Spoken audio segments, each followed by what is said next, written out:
नई सरकार के गठन का काउंटडाउन शुरू। बिहार विधानसभा चुनाव में एनडीए ने बम्पर जीत हासिल करते हुए 2/3 बहुमत प्राप्त किया है।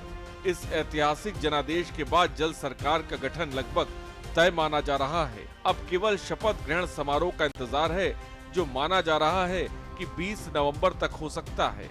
इस प्रचंड जनादेश के बाद एनडीए के भीतर हलचल तेज है।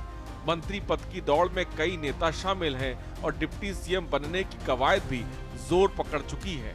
माना जा रहा है कि सीएम नीतीश कुमार सोमवार देर शाम या मंगलवार सुबह इस्तीफा भी दे सकते हैं। नई सरकार बनने तक वे कार्यवाहक मुख्यमंत्री बने रहेंगे।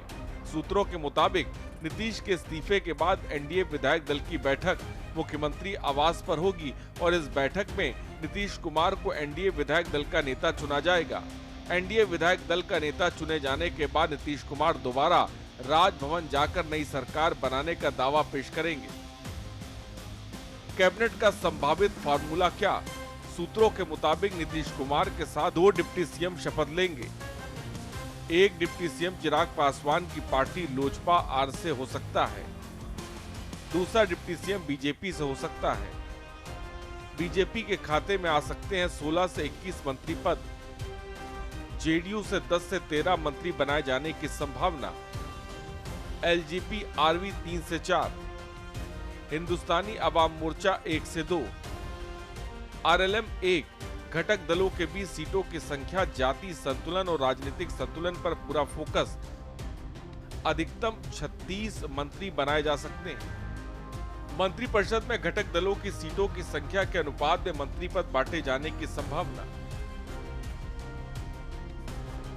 खुशियां अपार, जल्द नई सरकार। इधर गांधी मैदान में शपथ ग्रहण की तैयारियां तेज हो गई हैं। प्रधानमंत्री मोदी भी शपथ ग्रहण समारोह का हिस्सा बनेंगे। मंच, सुरक्षा, वीआईपी बैठने की व्यवस्था से लेकर भीड़ प्रबंधन तक सभी एजेंसियां हाई अलर्ट मोड पर हैं। शपथ समारोह में प्रधानमंत्री मोदी के शामिल होने की पुष्टि लगभग हो चुकी है। इसके साथ ही कई बीजेपी शासित राज्यों के मुख्यमंत्री भी पटना पहुंचेंगे। बड़ी संख्या में अतिथियों, मंत्रियों और केंद्र सरकार के शीर्ष नेताओं की मौजूदगी को देखते हुए सुरक्षा व्यवस्था भी बढ़ाई जा रही है। जनता को हमने बार बार, जो महान मतदाता मालिक हैं, उनको अपनी पार्टी की ओर से, एनडीए की ओर से धन्यवाद दिया है। और स्वाभाविक रूप से जब नया चुनाव हुआ है तो फिर से नई सरकार के गठन की औपचारिकता पूरी की जाएगी। तो औपचारिकता पूरी की जाएगी, इसके लिए आपको थोड़ा इंतजार करना पड़ेगा। अगले 2-4 दिनों में आपको बिल्कुल स्पष्ट रूप से बात सामने आ जाएगी, मिल जाएगी कि कैसे क्या होना है या क्या कैसे हुआ।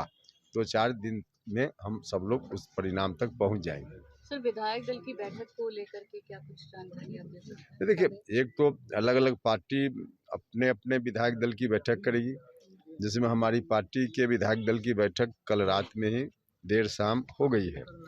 बाकी अलग अलग पार्टी अपने अपने विधायक दल की बैठक करेगी और उसके बाद जो चीज़ें तय होंगी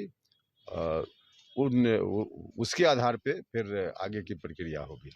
सर, सीएम फेस को लेकर के लगातार सवाल उठ रहे हैं कि पूछा जा रहा है कि नहीं, सवाल आप लोग उठा रहे हैं और बिल्कुल फालतू किस्म का सवाल है। हमने बार बार कहा है कि नीतीश कुमार जी सीएम थे, सीएम हैं और सीएम रहेंगे, फिर भी आप लोग सवाल उठा रहे हैं। मुझको बात समझ में नहीं आती कि आप लोग क्यों सवाल उठा रहे हैं। पहले तो बिहार वासियों को मैं बहुत बहुत धन्यवाद देता हूं, बधाई देता हूं।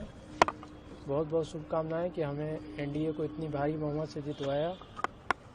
हमारी सरकार बनने जा रही है।